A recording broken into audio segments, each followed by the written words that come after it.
Hi, today we are learning about atoms. We're in chapter 2, and there's going to be a lot of basic chemistry in this chapter, so just by the end of it you should have a better understanding of a lot of vocabulary and the periodic table.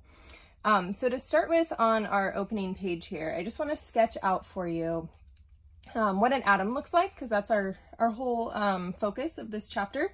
So I'm going to give you a not to scale illustration. In the center of an atom, we have the nucleus, and I'm going to just draw the nucleus as a little box here. So this is our nucleus. And in the nucleus, we have subatomic particles, so smaller than an atom, called a proton. And then we also usually have another particle called neutrons.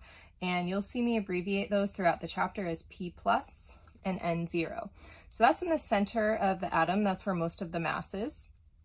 And then surrounding it, not really in these two-dimensional orbits, but this is an easy way to draw it, we have what we call shells of electrons. So I'm going to draw here 3 shells of electrons. These would go around. They'd actually be in 3 dimensions, so more like a sphere.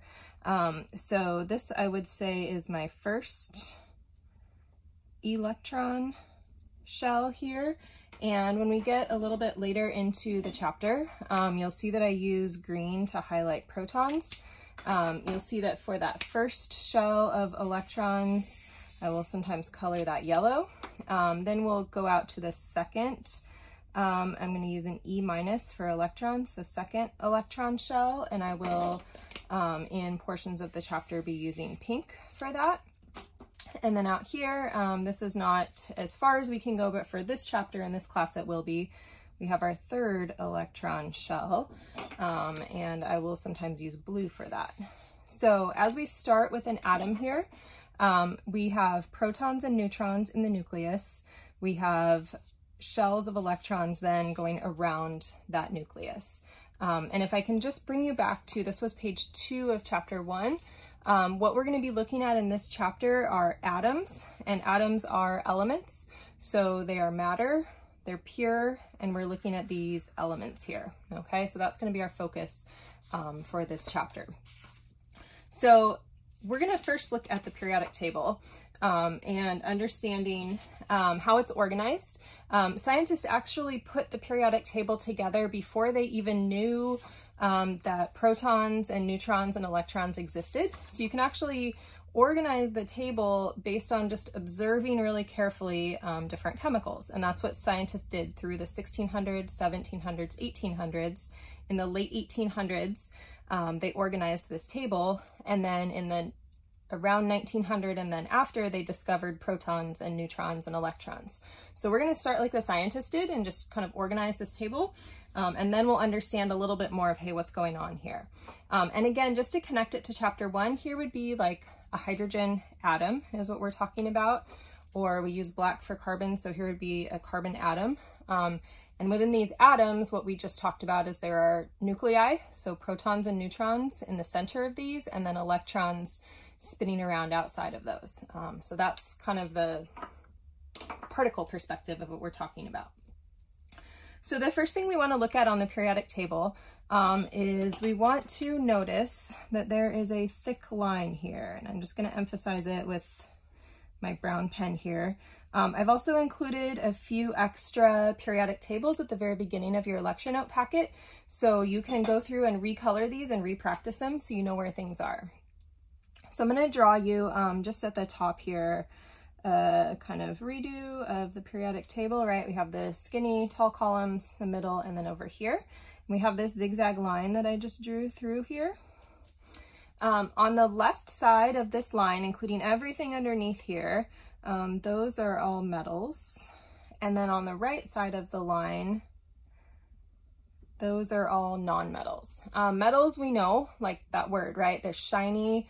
You can draw them out into a wire. They conduct electricity. Non-metals would be things like oxygen gas, carbon, like the graphite we saw in chapter 1, bromine gas, noble gases here. So we've got a lot of gases. Those elements are called non-metals. Now, along that middle line there, we have something we're going to see in chemistry a lot. Chemistry tends to be more of a spectrum. As soon as I say these are metals and these are non-metals, then we go, well, what about if you're kind of sort of both? And that's true in most of our properties we'll see throughout the semester, that there's more of a spectrum than a black and white perspective. And that just generally is a lot of what we see in nature. So I'm highlighting some yellow atoms here. And these yellow atoms that I have colored on the line here and also here are called metalloids. So metalloids are that yellow, and this yellow here is what I just colored. Metalloids have some properties of metals and some properties of nonmetals. So they're kind of the gray area in the middle of the spectrum there. We won't really focus on them much. Truly, most of our focus will end up being on carbon, nitrogen, oxygen here, because we're focused on organic chemistry and our biological systems. But these are the metalloids, and something like silicon, which is in our chips that are in all of our devices, our processors, is brittle like a nonmetal, but can conduct electricity like a metal. So that's kind of an in-between type of property. So let's take a look then at another way to categorize things here. These tall columns, I'm going to box in orange. Oh, sorry. Box these in orange. What I've just colored in orange, we call our main group metals. And these were, main group elements. These were a lot of the first elements that scientists were able to isolate and study, our main group elements. And we'll see that their electrons have very specific patterns as we go into this chapter more. In the middle here, then, we have these elements. I'm going to just box them in green. And these also, if you look at these numbers, here's 58. 58 fits right here, and 90 fits right here. So these are all kind of in this middle section. And these are called, everything I boxed in green are called transition metals. And that metal name makes sense, right? Because they're to the left of my zigzag line here. So these are all metals. They all fall to the left of that brown line, but they're transitioning from one side of the main group to the other. So those are transition metals. So that's another way that we can categorize chemicals. The next thing we want to look at is, you'll notice, kind of like if you were playing Battleship or just graphing in math class, we have columns and we have rows, and those are tied to very specific properties, also physical properties and chemical properties. So when we look at the rows on our periodic table, our chemistry word for those is periods. And periods correlate to the number of electron shells. E- for electron. Correlate to the number of electron shells. So remember electron shells on our first page here? We said we have electrons organized into a first shell and a second shell and a third shell. We can come over here to these row numbers or period numbers, and we could say that any electrons found in that first row are going to be in that first shell. Any electrons that are found in that second row are going to be found in the second shell over here. And then finally, any electrons that are found in that third shell are found in the third row here. This is called electron configuration, and we're just doing a very simple version of it. It doesn't work perfectly that way as we go down, but because we primarily are going to work in the first three rows here, that is going to be really helpful to us to have that connection. So that is our rows, and then our columns we call groups. And these are actually going to be, in some ways, more interesting to us than the periods. Our groups correlate to the number of valence electrons. Valence electrons. And that valence electron is one of our new terms for this chapter. So that number of valence electrons ends up having a huge impact on both physical and chemical properties. And so I want to write down here also a second thing. elements in the same group. So that would be like everything in this column or group here, share physical and chemical properties.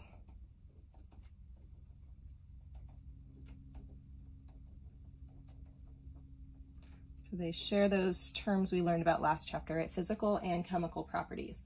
I tend to think about these being like a family. All right, so they are gonna have similarities. Like if you met my family in real life right now, we are tall, we like sports, we have blue eyes, we are active, we are horrible at discussing movies or music. So we have things we can do, things we can't do, ways we look. That's what elements that are in a column have also. For example, and they actually have names to them. So just like you have a family name, like, hi, the Hans. Oh, we know the Hans. They like science and they don't know about movies, okay? We can also talk about family names when we look at our groups. So, oh, I know group 1, or another way we could call them is group 1A. Those are the alkali metals. And that's a name that you would need to know. Oh, the Hans. Oh, the alkali metals. And so those alkali metals, the things that they have is they have 1 valence electron. We'll see more on that later. These react with water. And they're also soft and shiny. Right? So we've got some physical properties. Oh, that's how they look, and they react with water. Oh, that's how they act when they're around other things. So group 1 is called the alkali metals. That's that group or that family. Then you're like, oh yeah, and then their neighbors are gonna be another family that we want to know about. These are called the alkaline earth metals. So, oh, the Hans, oh, the Woos, oh, the Walkers. You know, everyone has their name and then we can describe them. So my alkaline earth metals, this alkali and alkaline both mean that these are basic when you put them into water. So they are the opposite of an acid. So in these alkaline earth metals, they have 2 valence electrons. They are very common in the earth. That's why they got their name. So on our planet Earth is what I mean there. And they're also shiny. So those are 2 of the families or groups that you should know. Last 2 groups to know. Over here, group 7A is generally how we would describe them. These are called the halogens. All right, so another family. These have 7 valence electrons. They are found in nature as diatomic molecules. That means you've got 2 atoms connected together. And they react to gain electrons, and we'll understand that better by the end of the chapter. So this whole group here are halogens, and they're going to have those properties in common. Finally, are our kind of celebrities of the table, and these elements were some of the last ones to find, or last ones to be found actually, because they are noble, they're above everything, they're perfect, they don't react. So specifically, they don't react with other elements. So they were really hard to find because it's easiest to find an element if it's mixing and matching and interacting with something else. So noble gases have generally 8 or 2 valence electrons, and they are not reactive, which is what made them so hard to find initially, and they are all gases. They're noble in the sense that they are what everyone thinks they want to be like. It's probably not so fun to be the king of everything, but they are noble, and all these other elements are going to gain and lose electrons to try to be just like the electrons of the noble gases here. So that's the periodic table. There is some practice we will see in class probably to just kind of sort out what different things are. So could you give me some metals? Could you give me non-metals? If I asked you to find those group names, that's all the things we just did. You should be able to do that. You should also be able to say, take lithium, Li, and categorize it as a metal or non-metal. So here's Li, lithium, metal or non-metal?